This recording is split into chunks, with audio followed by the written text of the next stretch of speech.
warahmatullahi wabarakatuh. Halo, selamat malam pemirsa RCTV Langka Padani. Bagaimana kabar Anda hari ini? Senang sekali pemirsa, saya Novia Pria dapat kembali menyapa Anda di Legislatif DPRD Kabupaten Cirebon. Malam hari ini pemirsa, waktunya Anda untuk berbincang bersama wakil rakyat dari Kabupaten Cirebon. Dan untuk malam hari ini sudah hadir di studio RCTV pemirsa ada Ketua DPRD Kabupaten Cirebon. Assalamualaikum Kang Lutfi. Waalaikumsalam warahmatullahi wabarakatuh. Gimana kabarnya? Kabar baik. Semangat. Aktivitas luar biasa. Oke, dari kemarin sudah menjadi sorotan ya Kang Lutfi ya. Bagaimana? Ingin menyampaikan langsung seperti apa nih Kang dari candaan Kang Lutfi ini kepada Pak Bupati. Ini mumpung ketemu saya pemirsa bersama Ketua DPRD ya yang sedang menjadi pembicaraan di media. Ya, kemarin sempat viral.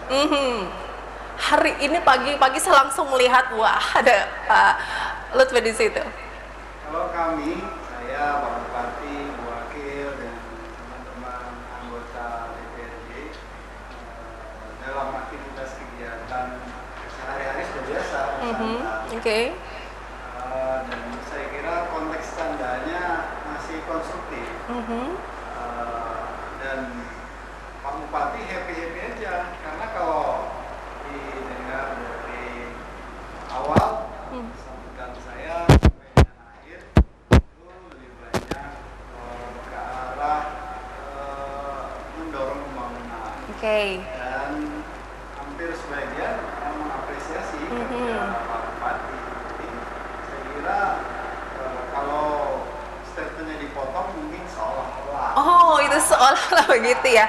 Ini jadi memanas loh Kang Lutfi ya. Disampaikan bahwa kemarin ya Kang Lutfi acara kemarin kalau jalannya rusak jadi jangan pilih lagi Pak Bupati untuk nanti gitu. Oh, statement bukan begitu. Oh, bukan begitu. Jadi bagaimana sebenarnya? Jadi begini. Ini saya bilang sama Pak Bupati, ini mangrove Pangarengan ini destinasi yang menurut saya eksotik, luar biasa. Sehingga perlu didorong oleh teman-teman kabupaten dikembangkan. Persoalannya yang menjadi masalah mendasar ini adalah soal akses. Dari Jalan Pantura sampai ke titik pariwisatanya itu ke destinasi itu kurang lebih sekitar 2 kilo. Tapi jalannya belum diaspal, masih bentuknya tanah. Saya kira Pak Bupati harus kita anggarkan nih untuk mengembangkan pariwisata di Mangrove Pangarengan. Awalnya gitu. Baik. Nah, ini kalau sampai nanti akhir 2024 nggak diaspal, bogan nih. Jangan dipilih lagi. Oh begitu ya. Kan begitu. Baik itu. Tapi kan konteksnya bercanda karena yang menganggarkan kan kita berdua, DPRD sama Pak Bupati. Dan di ujung saya sampaikan, tapi alhamdulillah Pak Bupati sudah menganggarkan untuk pembangunan destinasi di Mangrove Pangarengan. Artinya ya kita dorong. Terus. Tapi nggak ada masalah kalau teman-teman menganggap ini sebagai suatu yang candaan yang berlebihan katanya. Ya, bagaimana itu? Berlebihan ini kan tergantung ukuran dosis masing-masing kan beda-beda. Tapi menurut saya ini masih dalam dalam konteksnya bagaimana itu? Koridor yang umum lah. Umum begitu ya. Oke, sudah ada obrolan dengan Pak Bupati setelah pemberitaan ini? Kalau kita ini sama Pak Bupati kan udah tektok setiap hari gitu. Jadi beliau juga kan masuknya guru saya itu, Pak Imron itu kan. Jadi kami setiap hari sudah saling memahami gitu. Jadi asik-asik aja. Oh, oke. Baik, itu jadi termasuknya ini ya, candaan begitu ya. Tapi banyak yang menanggapi ini terlalu berlebihan, keterlaluan begitu. Kemudian juga tidak pantas lah, mohon maaf ini Kang. Ya, memang itu forum publik ya. Tapi kita kan menyampaikannya tipis-tipis. Tipis-tipis, tapi banyak yang menanggapinya. Saya ngelihat situasinya kan terlalu formal di forum itu. kita ingin menghidupkan suasana. Iya, iya. Kan? Kita tahu lah gayanya Kang Lutfi ini ya, Jadi, suka bercanda. Kita ingin membaur lah bersama masyarakat. Iya. Dan masyarakat kan ingin menyampaikan aspirasinya. Saya sampaikan aspirasinya dalam bentuk candaan itu. Baik. Sebelum acara itu kita kan beberapa kali ngobrol sama teman-teman di sekitar Pangarengan itu, apa sih yang diinginkan. Satu, saya sampaikan ke Pak Bupati di forum itu juga. Kenapa saya sampaikan di forum? Supaya banyak yang mendengar dan mencatat gitu. Satu, itu Sungai Singaraja yang sebelah kiri tanggulnya itu kan belum ada tanggul tuh. Iya. Jadi kalau rob naik, air itu meluap gitu ya? Meluap ke pemukiman penduduk. Jadi banjir terus gitu. Saya sampaikan Pak Bupati, ini kayaknya perlu kita anggarkan nih untuk pembangunan tanggul di sisi kiri Sungai Singaraja supaya masyarakat setiap tahun nggak kebanjiran. Saya bilang gitu. Yang kedua, aspirasi mereka minta jalan sebenarnya. Mereka minta jalan dari depan Pantura sampai ke titik destinasi supaya pengunjungnya banyak gitu. Yang ketiga, mereka minta dibantu untuk menguatkan daya tarik wisata mangrove-nya. Salah satunya dengan pengerukan sungai itu, karena kalau lagi asap, kapal susah manuver. Nah, hal-hal ini saya sampaikan di forum gitu kan. Supaya semua juga mendengar dan mencatat loh. Ini loh ternyata yang diminta oleh teman-teman Desa Pangarengan. Oke, langsung disampaikan ya. Menyampaikannya dalam posisi datar-datar aja, Pak Bupati satu minta ini, dua minta ini, tiga minta ini, kan nggak menarik gitu obrolannya. Gitu. Oh begitu ya. Dan faktanya beliau sudah menganggarkan untuk pengembangan destinasinya di 2023 karena di Dinas Pariwisata. Saya sampaikan juga di situ bahwa anggaran itu ada. Oke, dan saat itu sebagai Ketua DPRD Kabupaten Cirebon ya, karena ada juga lontaran dari Anda juga yang mendukung calon lain. Dan itu disampaikan ada yang beranggapan dari, mohon maaf, dari partai Anda juga nih Kang Lutfi ya. Ditahan dulu jawabannya ya. Kita akan lanjutkan pemirsa, usai jeda berikut tetaplah bersama kami di Legislatif DPRD Kabupaten Cirebon.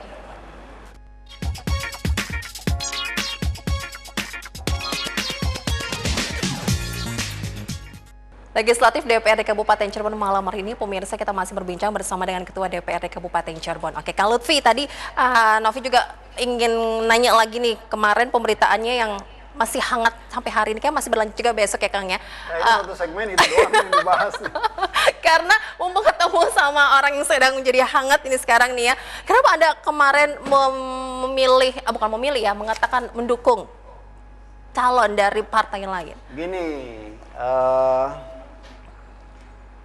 ketika di awal sambutan, saya juga sampaikan yang terhormat Pak Bupati Kabupaten Cirebon, yang terhormat Pak Imron Rosadi sebagai Ketua Dewan Penasehat Kompak, saya bilang. Nah, di sini Pak Imron bukan sebagai Bupati ya, sebagai Ketua Dewan Penasehat Kompak ya. Oke. Begitu ya. Pun demikian dengan saya, bahwa kita kan support kompak juga teman-teman yang hari ini sedang giat-giat untuk membangun Pangarengan dan Pangenan. Gitu. Jadi saya perkenalkan saja, ini loh kawan-kawan kompak yang support kira-kira gitu. Oke, jadi bukan mengarah ke sana gitu ya? Ya tipis-tipis lah. Tipis-tipis lagi, baik Pak. Oke, udah kita selesaikan untuk pembahasannya gitu Kang ya. Kita langsung ke tema kita malam ini, pemirsa, KAPBD Kabupaten Cirebon tahun anggaran 2023. Oh, ini sebagai tugasnya dari wakil rakyat nih ya. Untuk tahun 2023 ini sudah ada pembahasan ya Kang ya. Untuk KUA PPAS juga sudah disampaikan Pak Bupati. Sedang berjalan. Sedang berjalan. Sampai akhir November ini. Oke, fokusnya kemana tuh Kang? Kalau kita coba mengkolaborasikan antara pokok-pokok pikiran DPRD dengan RKPD yang disusun oleh teman-teman pemerintah daerah. RKPD ini kan merupakan turunan dari RPJMD mereka. Ada beberapa fokus yang kita dorong. Yang pertama kaitan dengan penguatan pelayanan dasar yang diberikan oleh pemerintah daerah kepada masyarakat Kabupaten Cirebon. Pelayanan dasar ini kaitannya pendidikan yang lebih berkualitas, kesehatan garis miring BPJS yang bisa diakses oleh seluruh masyarakat. Yang ketiga terkait dengan pelayanan administrasi kependudukan. 3 poin ini merupakan hal vital yang menurut saya penting. Seperti BPJS. BPJS ini kan menjadi menu wajib yang menurut saya bisa diakses oleh seluruh masyarakat Kabupaten Cirebon. Karena jangan sampai gara-gara masalah kesehatan ini ternaksa kandangnya harus dijual, kira-kira begitu. Jaminan kesehatan ini merupakan hal prioritas. Alhamdulillah kemarin kita sudah menganggarkan kurang lebih 160 miliar untuk mengalokasikan 350.000 peserta BPJS karena sebagian dialokasikan dari PBI Pusat, dari Kementerian Sosial. Pun demikian terkait dengan peningkatan kualitas pelayanan kependudukan, kita minta teman-teman ini lebih paripurna ya dalam menyelesaikan problem-problem administrasi kependudukan. Yang berikutnya adalah terkait dengan perbaikan infrastruktur. Nah, perbaikan infrastruktur kita tetap concern di masalah sampah harus segera tuntas. Harapan kita Januari sudah bisa operasional di TPA Kubang Delek. Selanjutnya kita tinggal menguatkan sistem tata kelola sampah dari rumah tangga sampai ke TPS. Di mana ini melibatkan 412 desa dan 12 kelurahan. Nah, kita minta teman-teman LH fokus untuk memastikan pelayanan pengangkutan sampah ini optimal. Kemarin sempat dianggarkan kebutuhan 200 kontainer sampah, kemudian mobil-mobil truk sampah, dan harapannya ketika 2023 sudah siap semua, TPA-nya siap, SDM-nya siap, infrastruktur pendukung sarana prasarananya siap, sampah selesai. Infrastruktur dasar yang lain yang menurut kami penting adalah penanganan banjir. Penanganan banjir. Nah, kita uji coba pengadaan eksavator amfibi. Kita mau di setiap muara sungai ke depan disiapkan satu eksavator amfibi yang tugas dia selama 1 tahun hanya menormalisasi sungainya saja.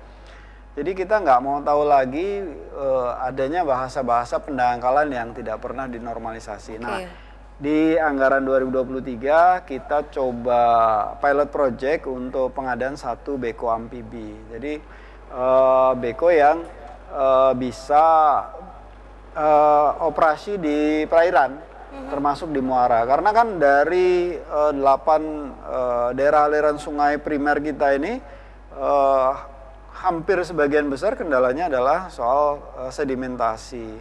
Setiap di hulu hujan di Kuningan, di Majalengka, ini dampaknya ini dampak sedimentasinya ini luar biasa ke Kabupaten Cirebon. Kenapa? Karena sekarang Kuningan udah banyak yang gundul, pun demikian dengan Majalengka.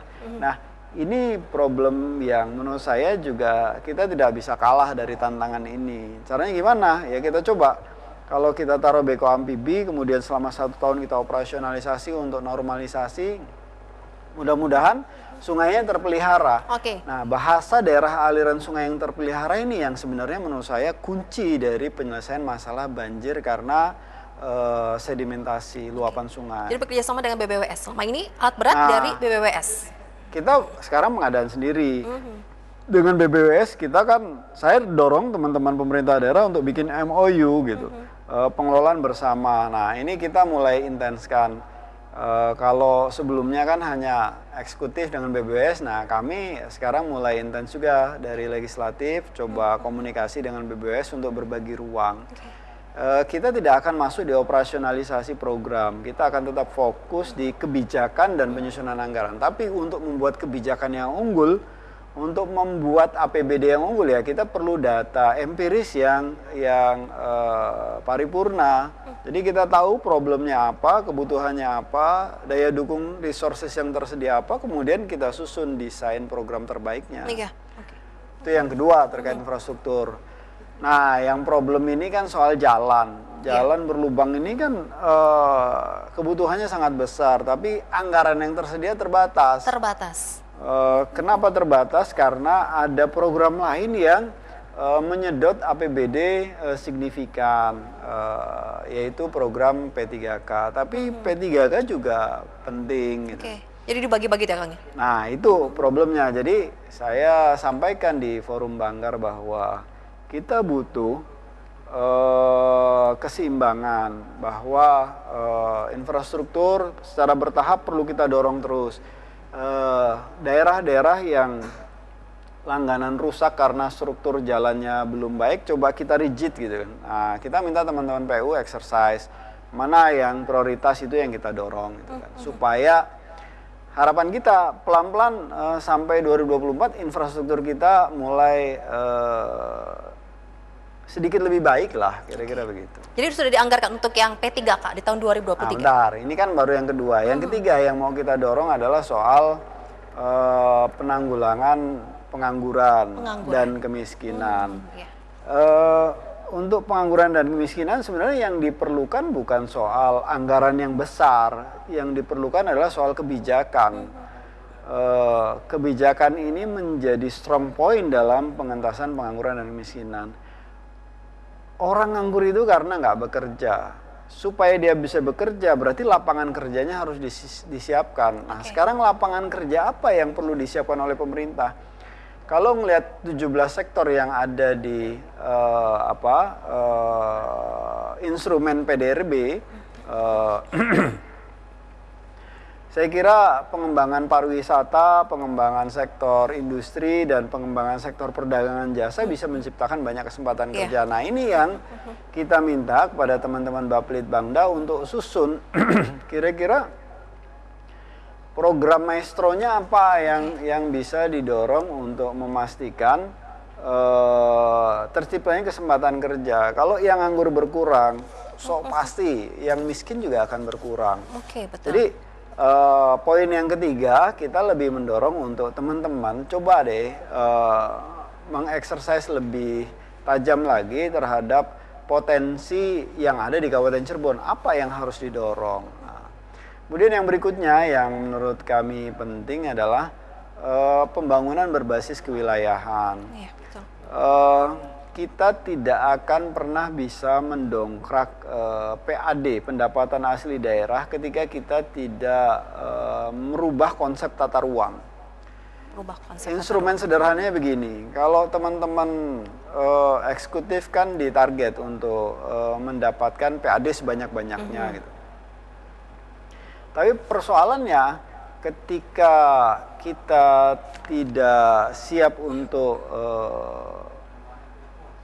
mengembangkan pusat-pusat pertumbuhan baru, maka pajak akan susah diungkit. Contoh sederhananya begini, kenapa McD nggak mau buka di kabupaten? Belum ada. Kenapa nggak mau buka di kabupaten? McDonald itu bisnisnya sebenarnya properti. Bisnis kuliner dia nggak lebih dari 30% di seluruh dunia. 70% pendapatan dia dari sektor properti. Maka dia akan membuka tenan-tenan di tempat yang prospek propertinya berkembang gitu kan. Dan saya pikir jawabannya sederhana. Berarti McD nggak menganggap Kabupaten Cirebon ini potensi untuk berkembang. Nah ini problemnya di situ. Ini kan contoh simpel saja. Apa yang harus dilakukan ya? Saya pikir kabupaten harus membuat jalan poros-poros baru gitu kan. Jadi kira-kira bisa nggak kabupaten membuat jalan Cipto baru ada di lima ruas gitu kan? Tata ruangnya harus dirubah. apalagi hari ini teman-teman di kabupaten sedang bermasalah dengan lahan sawah dilindungi, LSD. Pemerintah pusat minta kita harus mengalokasikan 55.000 hektar. Faktanya di lapangan hanya ada 44.000 hektar. Ini yang sebenarnya perlu dikompromikan. Karena kita harus membagi ruangnya untuk kawasan pemukiman berapa luas, untuk kawasan perdagangan jasa dan bisnis berapa luas, untuk kawasan industri berapa luas. Ini yang menurut saya perlu ditata. Jadi pembangunan berbasis kewilayahan ini menjadi penting. Kalau saya mendorong untuk pengembangan ibu kota Sumber. Ini udah prioritas. Yang kedua, mendorong kawasan industri di Cirebon Timur. Yang ketiga, mengembangkan beberapa kawasan strategis pariwisata. Dari 3 sektor ini sangat mungkin Cirebon menjadi sejahtera. Kuncinya apa? Kita bangun, kemudian tercipta kesempatan kerja, masyarakatnya nggak nganggur, ekonomi berputar. Kira-kira sederhana itu. Oke. 3 lokasi tersebut yang potensial sekali ya Kang ya? 3 sektor. 3 sektor, oke. Dengan luas tadi yang lokasinya di Sumber, kemudian di wilayah timur juga itu ya. Oke, tinggal digenjot lagi tuh. Bukan hanya digenjot, tapi direncanakan dengan sistematis dan tahapan yang terukur. Karena pembangunan ini tidak selesai hanya dengan 1-2 langkah saja. Yang harus dijahit juga semua sektor, karena saling kait-mengkait. Sekarang kalau saya tanya, kalau saya bicara soal banjir, yang tanggung jawab menyelesaikan banjir sebenarnya dinas apa sih? Kan nggak mungkin. Kalau banjir hanya di handle oleh dinas lingkungan hidup, kan nggak mungkin juga. Di situ ada dinas pemukiman dan perumahan, ada dinas PUTR, ada dinas LH. Semua saling kait-mengkait. Saya tanya lagi nih, yang bertanggung jawab soal kemiskinan siapa? Dinas apa? Kan bingung. Karena semua dinas ini punya kontribusi terhadap kemiskinan. Dinas pendidikan punya kontribusi terhadap kemiskinan. Betul. Kenapa? Kalau SDM Kabupaten Cirebon ini di bawah rata-rata, maksudnya itu kualitas sumber daya manusianya belum baik, maka kemungkinan untuk bisa bersaing dengan SDM di daerah lain jadi berat kan.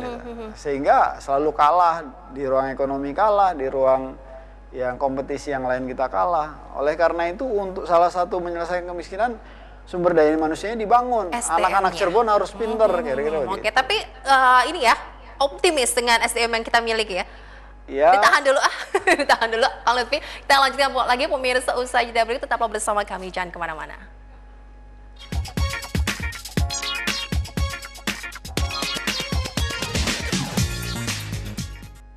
Pemirsa CTV, line telepon kami buka untuk Anda yang ingin bergabung bersama kami. Silakan bisa gunakan di line telepon 0231482138. Tema kita malam hari ini pemirsa adalah terkait dengan APBD Kabupaten Cirebon tahun anggaran 2023. Oke, ini dengan membaiknya kondisi pasca diterjang pandemi COVID-19, pasti ada target untuk tahun berikutnya adalah peningkatan PAD. Oke, ini banyak anggaran yang tidak terserap untuk tahun ini dan tahun lalu ya Kang ya. Ini karena banyak aturan yang ditetapkan pemerintah pusat. Untuk selanjutnya bagaimana Kang? Iya.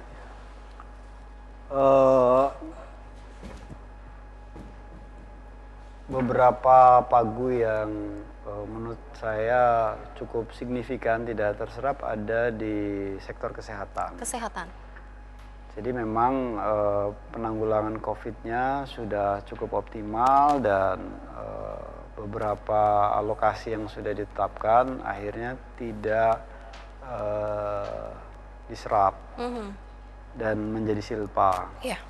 Nah, yang saat ini menjadi prioritas adalah soal penanggulangan dampak COVID-nya.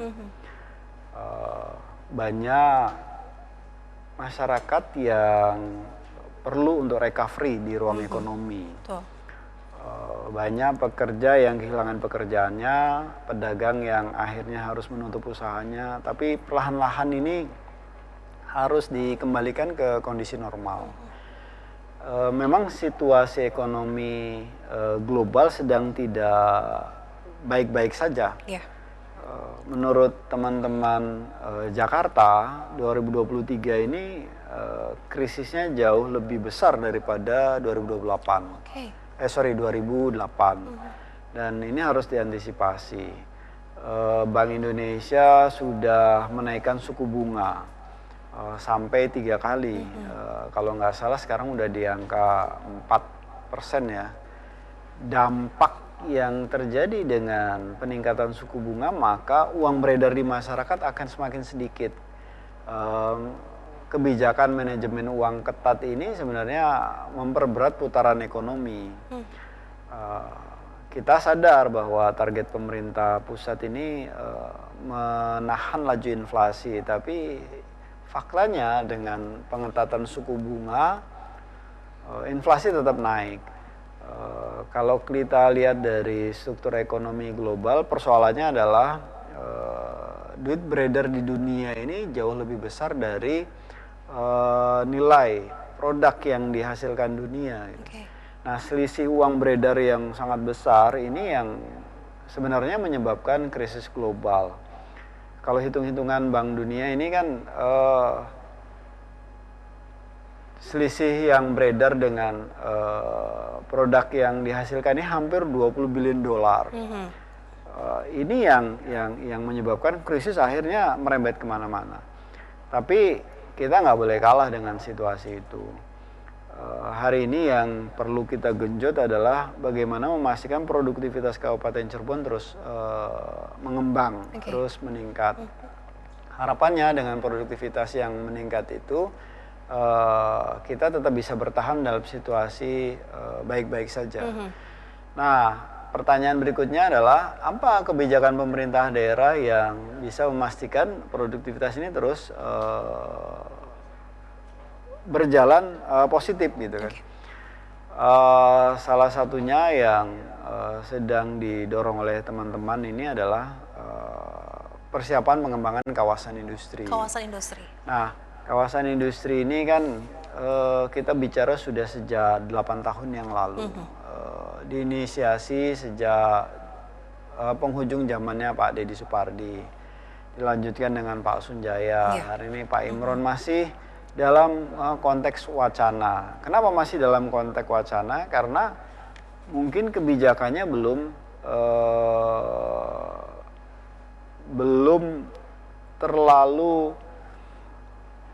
kebijakannya belum fokus mungkin ya. Belum fokus. Karena kan begini, kita hari ini diperbandingkan dengan kawasan industri Kendal, diperbandingkan dengan kawasan industri Batang, diperbandingkan juga dengan kawasan industri Semarang, wilayah Ungaran. Posisi kita bersaing. Kalau dari upah UMR, ya kita masih bisa ngejar lah. Mereka 1,8, kita 2,2. Kalau di Jabodetabek kan sudah 4,5, artinya masih masuk ukuran. Yang kedua, yang menjadi pertimbangan investor untuk masuk itu adalah soal biaya logistik. Kalau kita mengalokasikan wilayah di sekitar Cirebon Timur, di Losari, itu belum terlalu menarik untuk investor. Kenapa? Karena jarak ke pintu tol sangat jauh, hampir 25 sampai 30 kilo dari Losari ke Kanci. Kenapa industri yang berkembang di sekitar mulut pintu tol? Kayak misalnya di Ciledug. Ciledug itu kan daerah pertanian, tapi Long Ridge bukannya di Ciledug. Cinli 1, Cinli 2, Cinli 3 bukannya di pintu tol Ciledug. Kemudian Tekwang ngambil lahannya juga di pintu tol Ciledug. Karena apa? Karena biaya logistiknya jauh lebih murah kalau faktorinya, industrinya dibuat di mulut pintu tol. Jawaban atas situasi ini, pemerintah daerah harus membuat kebijakan membuat jalan poros industri dari Losari sampai ke pintu tol Ciledug. Baru nanti kawasan Losarinya akan berkembang. Nah, PR ini sebenarnya yang harus mulai diinisiasi. Kalau jalan poros industri itu tidak dibangun, saya tidak yakin kawasan Losari ini bisa berkembang cepat. Oh, gitu begitu. Kan. Jadi itu solusi terbaik ya? Dengan akses yang cepat itu ya? Karena investor nggak mau masuk gitu kan. Kalau seandainya jalan Pantura yang aksesnya bagus tapi panjangnya 25 km ini nggak menarik gitu kan menurut mereka. Coba aja dilihat industri lebih banyak berkembang di sekitar pintu tol Kanci. Industri banyak berkembang di sekitar pintu tol Plumbon. Industri banyak berkembang di sekitar pintu tol Ciledug. Ini kan nggak lucu gitu kan.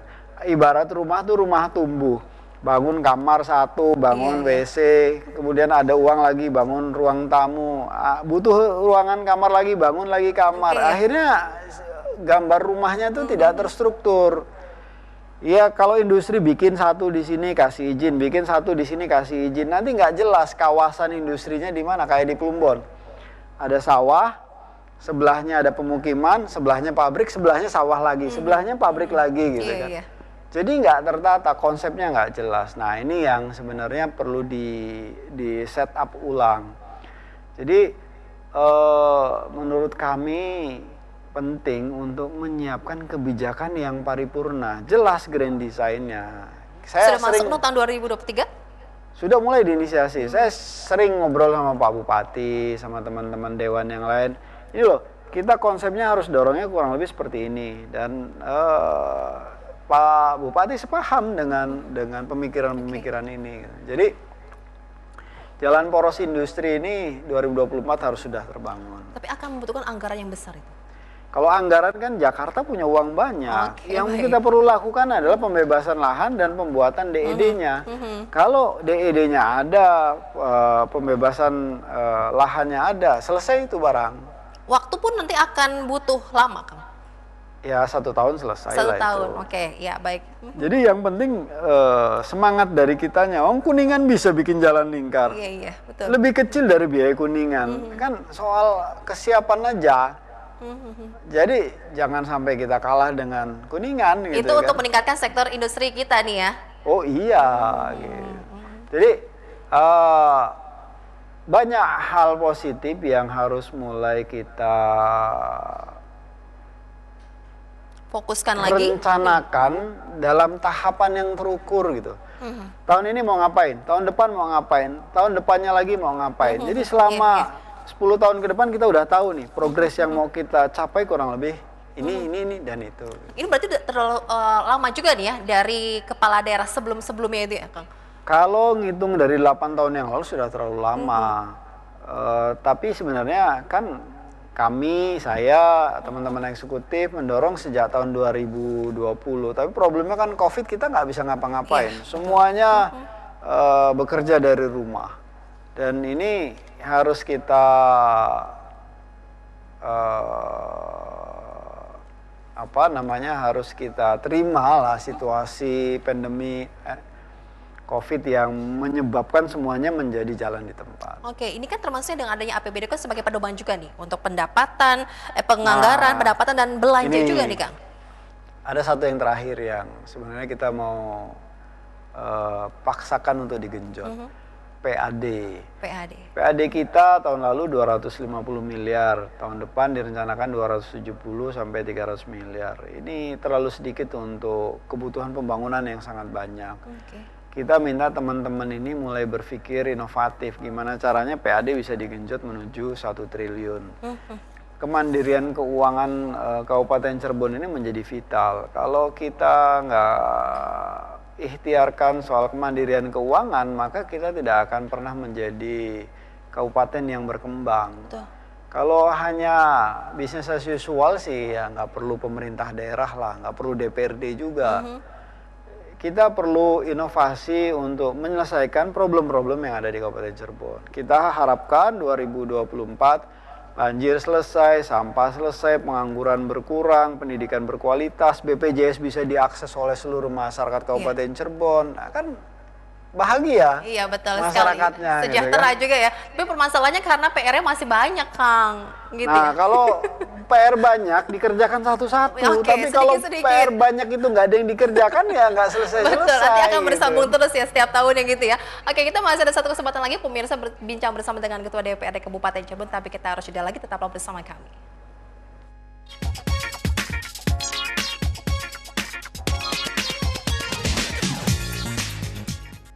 Masih bersama dengan Ketua DPRD Kabupaten Cirebon, Bapak Haji Muhammad Lutfi ST.MSI. Untuk Anda pemirsa yang bergabung bersama kami, silakan di 0231482138. Oke, ini PR yang masih menumpuk ini harus segera diselesaikan. Perlahan ya, Kang ya. tapi jelas dan fokus. Ya, saya kira perencanaan yang disusun sama teman-teman Baplit Bangda sudah mulai on track gitu. Fokus-fokus prioritas pembangunan juga sudah jelas. Kita coba kolaborasikan antara RKPD teman-teman dengan pemikiran-pemikiran kami di DPRD yang akhirnya secara bertahap bisa mulai menyelesaikan proses-proses, problem-problem yang ada di masyarakat. Mudah-mudahan pelaksanaannya optimal ya. Optimal. Kalau yang hari ini kita bicarakan kan tahapan perencanaan anggaran dan kebijakannya. Dan operasionalisasi nanti dimulai di Januari sampai Desember. Dan ketika operasionalisasinya optimal, harapan yang ingin kita capai, dampaknya tercapai. Selanjutnya kami akan fokus di penyempurnaan kebijakan. Nah, kami di DPRD hari ini sedang menginisiasi Raperda penanganan banjir. Penanganan banjir. Jadi di Raperda itu nanti akan menjadi regulasi makro yang harus dipegang oleh pemerintah daerah untuk mengurai problem banjir. Tapi ini kan masih dalam proses pembahasan. Nah, mudah-mudahan di awal tahun sudah jadi raperdanya dan secara perlahan penanganan banjir sudah bisa mulai diurai. Oke, Kabupaten Cirebon kayaknya sudah langganan banjir kok baru sekarang ini kan? Perlu pembahasan yang matang atau bagaimana nih? Pertanyaannya agak menohok gitu. Baik. Ya, kita tahu Kabupaten Cirebon emang sudah langganan banjir, gitu kan? Ya, mungkin tahun lalu COVID. Oke, baik. Gitu. Oke, masuk akal, bisa masuk. Jadi Raperda penanganan banjir ini inisiasi DPRD. Yang disambut oleh pemerintah daerah, dan kami berharap walaupun terlambat tapi tetap bisa memberikan dampak yang signifikan di periode ini. Oke, baik. Jadi ketika raperdanya selesai di akhir tahun ini, kemudian tahun depan kita fokus untuk operasionalisasi penanganannya dan secara bertahap banjirnya bisa diurai. Mbak Novi, kan mungkin pertanyaannya apa sih isi raperdanya kira-kira gitu. Iya, karena berkaitan dengan beberapa dinas nih yang masuk nih ya. Nah, problemnya adalah soal koordinasi lintas sektor. Kalau masih di internal pemerintahan Kabupaten Cirebon masih mudah. Pak Bupati bisa selesaikan itu. Tapi problemnya harus koordinasi dengan SDA Jawa Barat. Iya. Harus koordinasi dengan BBWS. Dan koordinasi ini kan sifatnya udah teknis. Yeah. Ketika tidak ada payung yang memudahkan untuk proses itu, maka akan menjadi hambatan. Nah, harapannya dengan ada regulasi perda ini kita lebih mudah untuk mengeksersis masalah itu. Yang kedua, banjir ini kan banyak tipologinya. Ada banjir karena genangan, kayak Kedaung nih, karena drainasenya kurang baik, problemnya genangan. Sama dari Pleret juga, dari Sumber sampai ke Pleret itu kan setiap banjir, setiap hujan banjir. Problemnya apa? Drainasenya kan ditutup itu, banyak yang dijadiin jembatan buat akses masuk. Nah ini harus dikunci di perda bahwa itu melanggar aturan gitu kan. Salah satu solusinya adalah kita bikin banyak sumur resapan, khususnya di daerah-daerah genangan yang drainasenya masih kurang baik. Kemudian ada juga tipologi banjir soal berkurangnya kapasitas sungai. Ketika jumlah air yang melintas sama, tapi tadinya lebar 20 meter, sekarang lebarnya tinggal 6 meter. Otomatis kan kapasitas sungainya berkurang. Karena endapan. Karena kurang akhirnya meluap keluar gitu kan. Iya. Nah, sekarang pertanyaannya gimana solusinya? Pasti normalisasi. Normalisasi yang paling terukur yang bisa dilakukan di kabupaten karena aliran sungainya banyak apa? Nah, itu kita mau kunci di perda ini gitu kan. Jadi kita punya way out yang terukur. Kita juga menyusun perda ini kan harus berbasis data sehingga kebijakan penanganan banjirnya juga paripurna. Betul. Kan nggak mungkin kita pengen banjirnya selesai tapi kita nggak berbuat sesuatu. Iya, Nah, betul. sebelum berbuat sesuatu diukur dulu masalahnya seberapa berat. Kemudian kira-kira solusinya apa saja yang paling efektif supaya targetnya tercapai. Oke, jadi tahun 2023 harapannya lebih baik ya dari sampah, Harapan kita banjir. 2024 banjir terurai. Banjir terurai 2024. 2024 karena program kebijakannya bisa digenjotnya mungkin di 2023-2024 dan ini kan program panjang. Saya sendiri agak pesimis kalau 2 tahun ya target kita mungkin 3 tahun tuntas lah untuk banjir. Tapi kalau untuk sampah harapan kita 2024 sudah selesai. Oke, dan target PAD tercapai. Ada peningkatan nih ya dari berbagai sektor nih. Kalau PAD ini saya kira memang harus bertahap ya. Pajak daerah kita nggak lebih dari 300 miliar.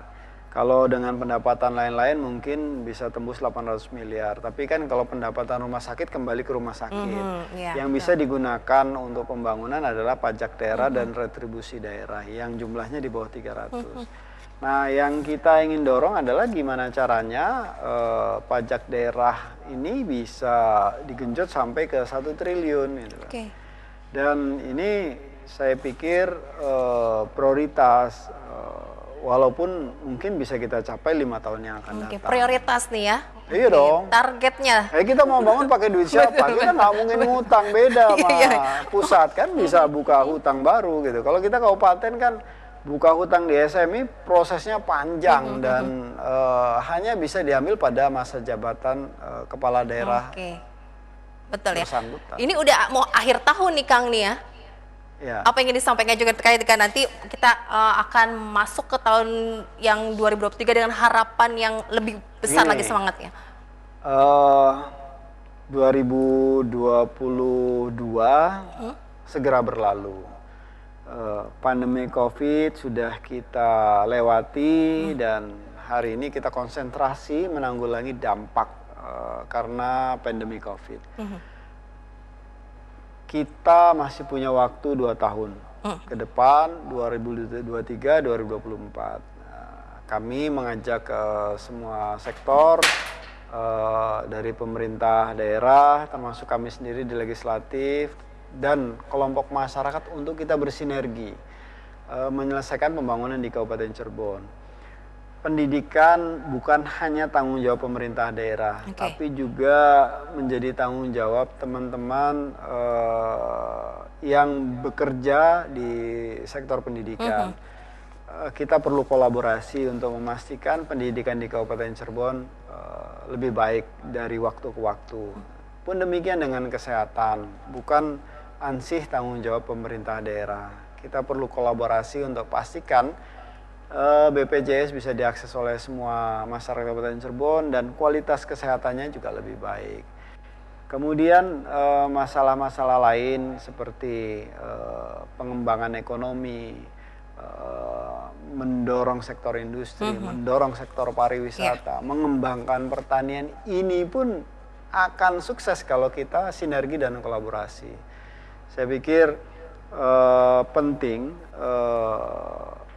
kepemimpinan teman-teman di eksekutif untuk bisa menjahit semua komponen ini sehingga pembangunan bisa berjalan sesuai track yang kita inginkan.